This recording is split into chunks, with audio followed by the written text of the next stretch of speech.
কি ব্যাপার দাদা, আজ তোমার চোখে মুখে কোথাও চিন্তার ছাপ নেই, বরং আনন্দ ফুটে উঠছে।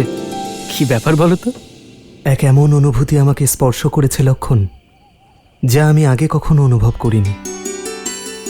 এমন অনুভূতি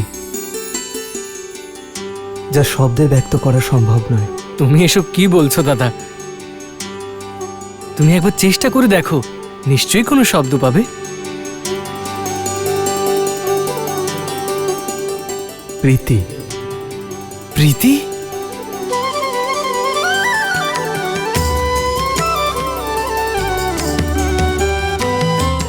এ উচিত না অনুচিত আমি জানি না লক্ষণ, কিন্তু এমন অনুভূতি এর আগে কখনো কাউকে দেখে হয়নি।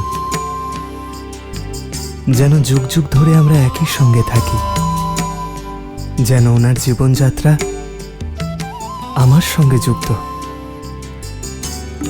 জনক কন্যা সীতা,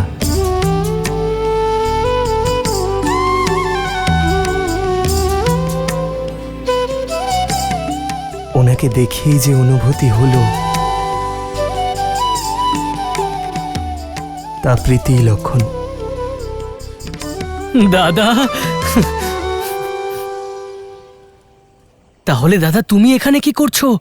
যাও, স্বয়ম্বরে অংশগ্রহণ করো আর নিজের মনের ইচ্ছে পূর্ণ করো। এই কারণের জন্য অযোধ্যার মর্যাদা লঙ্ঘন করতে পারবো না। এ তুমি কি বলছো দাদা? এতে অযোধ্যার সম্মান কিভাবে ক্ষুণ্ণ হবে? আমাদের